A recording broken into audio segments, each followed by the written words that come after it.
We got multiple Jason David Frank documentaries.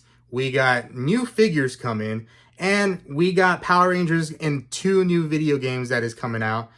I don't know how, but we seem to have Power Rangers news despite not having a show. So let's talk about it. Do you know what time it is? Welcome to the Legacy of Nerd. My name is Daniel. And on the heels of the news that the Power Rangers reboot that they've been working on for like 5 years has been canceled, we actually have some positive Power Ranger news and more things that will be coming out for the brand or that are out now because of the brand. One of the things I should have actually talked about like a couple of weeks ago, but it actually goes with something else that happened today, so we'll just talk about it here. So the first thing is Power Rangers has had a crossover with the video game. I think it's called Ark Survival Ascended. So I think it's like an open world dinosaur game. I've never played it. I kind of just seen images, but Mighty Morphin Power Rangers is having a crossover. It's like a DLC package that you can buy with the game, and that came out on Monday. The images that we got, the trailer that we got, they look pretty cool. It looks like you can morph into any of the 5 classic Rangers. No, we don't see any of the Green Ranger or the Dragon Zord. And then you can play with the Tyrannosaurus Zord, the Mastodon, the Triceratops, Saber-Tooth Tiger, and the Pterodactyl Zord. So you can play with all those Zords. It looks like you can actually like ride them around in this open world game. It's pretty cool. I don't think they are going to combine in any Megazord, mostly being because the Saber-Tooth Tiger is like tiny and you cannot like figure out a way like how they are going to become one massive robot. So it looks like you do drive or steer or ride these Zords independently. Some of the gameplay they've shown, it seemed like really simple what we've seen. I don't know if there's anything beyond that. One thing is that you do get the power weapons for the individual Rangers that you can play as. So you can get the Power Sword, the Power Lance, daggers, the bow, and the axe. And somebody noticed that the designs of the power weapons are the same designs that are used for the Lightning Collection weapons. And they noticed that from the sword, the lance, and the daggers. And so what we're seeing of the bow and the axe may be the ones that they were going to use for the HasLab before the Lightning Collection was effectively canceled as well. So this may be the only time we see what we were supposed to get in the Power Rangers HasLab Lightning Collection of the Power Axe and the Power Bow, which is kind of sad because we're seeing it in this game. I looked at some early reactions of the game. I think a lot of people want to play it and try it. I know the game is like $45 and people are like, I don't know if I want to try it just for that and stuff to buy the DLC. Some people are saying like the game overall has a lot of problems, that like it's not a very good game. It's not very well put together. And some people are saying like the DLC in particular, while it's a good idea and it looks real pretty, it's not very good. So, I mean, it is just a crossover with the game that already exists. It's like, I guess, added skins, I guess is the way to put it. You might get some special abilities when you play as the Rangers and play as the Zords. So I really don't know too much about the game, but if you do, let me know in the comments because I'm really curious. I haven't seen much people with gameplay or anything like that other than like what we see in the trailer and maybe one gameplay video. So, yeah. So the second thing that I wanted to talk about is that Toy Battalion is having more figures come out. So a couple of weeks ago, they actually announced that they are doing the movie figures of the Pink Ranger and the Yellow Ranger. Remember, these are unlicensed and unofficial figures done by Toy Battalion. So they are not official Power Ranger figures. They had previously announced the White Ranger, the Red Ranger, the Blue Ranger, and the Black Ranger. And they all have like different names. I think, the White Ranger is White Tiger. The Blue Ranger is like, it's some Saurus or something like that. They aren't the same. Like, and the Pink Ranger was like Pterosaur, and I think the Yellow Ranger was like Yellow Saber-Tooth, so they will not use the word Power Ranger in them.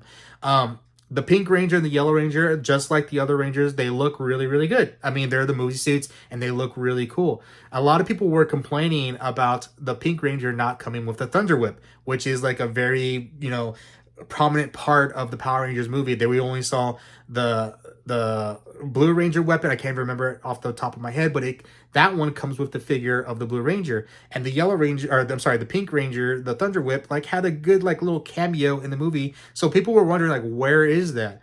And then today, this morning, early this morning, we got the first images and renderings of a Pink Ninjetti Ranger. So this one is actually called Pink Ninja because they can't use the word Ninjetti and they can't use the word Ranger or anything like that. So, but this one comes with the Thunder Whip. So now for you to be able to complete your set of the Mighty Morphin Power Rangers movie suits, you have to buy the Pink Ninjetti one to be able to complete it, which is smart. It's super, super smart. This is the second Ninjetti figure they've actually announced. They previously announced the white Ninjetti one.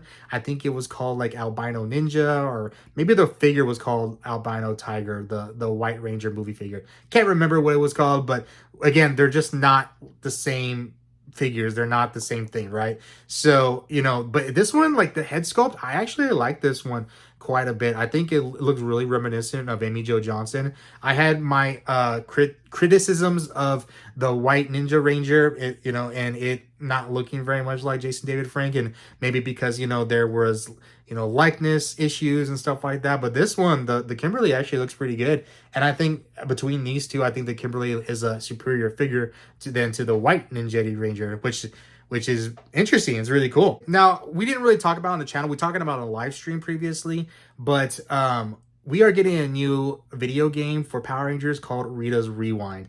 And interesting thing about that, well, it's like an old style, like kind of arcade video game. It's like the 16-bit, sideways adventure. It's not an open world. It's not like high quality graphics or anything like that. But these games do really, really well, and they sell really, really well. And people love the nostalgia of these games. I know there have been one for Ninja Turtles called Shredder's Revenge, and that one did really, really well. So people seem really excited by the trailer of this one with the, with the sideways 16-bit. And a lot of people are already noticing this one. Again, like, they focus on the 5 classic Rangers. You don't really see the Green Ranger, but there's some little hints in there that there's a Green Ranger. Maybe it's this issue of marketing, and they're afraid to over-market Jason David Frank, in light of his death and everything like that. So that's a possibility, or maybe you could unlock him, or someone even threw out the possibility of him being a DLC to the game as well. But in any event, there's one little thing here that I thought was super interesting. Robo Rita is going to be in this game. Now, we haven't seen anything on Robo Rita, like media-wise, from Power Rangers since Once and Always. And if you guys remember, spoilers, it's been like a year, but Once and Always ended with Robo Rita being destroyed or dying, right? And she was trying to go back in time to stop the Rangers from even existing, so there was nobody to stop her from her evil plans. Well, Robo Rita shows up in this one, and it looks like she time travels to the past. And there's a lot of speculation if this is like a canon storyline or it's a what if storyline. But if Robo Rita is alive, then is she alive canon? Did she survive Once and Always? And is this a sequel to Once and Always? Which I think would be awesome. I think it's a good way to do a cool little thing with the video game. If it's a what if, that's cool too. I would really like to know what this story would be if she succeeded. Some people have thrown out maybe it was the year gap that she was gone. Well, remember that year gap, she was in the dark dimension trying to figure out how to build the time machine. So really, this Robo Rita is a survived Robo Rita for Once and Always, or it's a what if she survived Robo Rita from Once and Always. Either way, I want to see the storyline of this game. I'm not really into like the retro 16-bit games.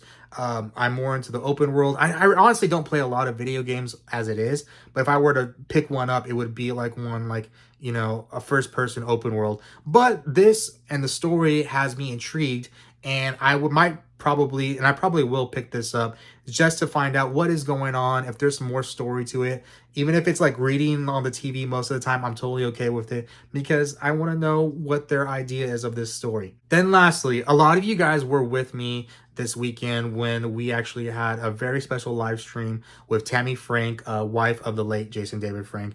And that was a really in-depth, real interview. But if you have been following me, and you guys know that a week or two ago, I broke the news that there was going to be a documentary released on the life of Jason David Frank, and it was going to be streamed on Max. That was what I was told through my sources. We talked about it with Tammy Frank on the live stream, and she confirmed that there are actually 3 documentaries that are in production on the life of Jason David Frank. And the one she knew about was going to be on Peacock. So I've heard about one being done by Discovery, and that's going to stream on Max. And she was telling me one that's going to be done done and streamed by Peacock. So I don't know if we're talking about the same one or I got different information. And obviously she knows more of what's going on, or maybe she confused Peacock with something else. But the big news is here that we are going to have 3 documentaries coming out on Jason David Frank, which is a lot. Honestly, I'm really surprised, that we would get more than 1, but 3. That's a lot. So I know people have reached out to me that saying that they've had involvement with a documentary, the one that I was talking about that first broke the news at. So news of 2 additional ones was kind of like surprising.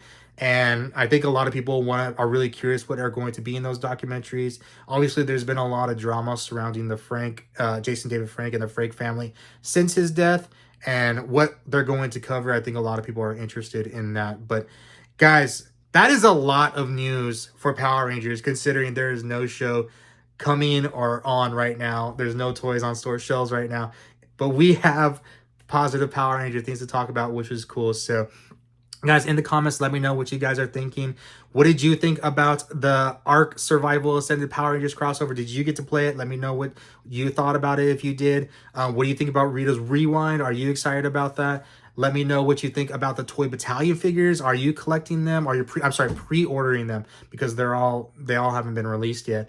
And then let me know about the Jason David Frank documentaries. What do you think about those? Let me know in the comments what you guys think, and y'all know what time it is. It's morphin' time.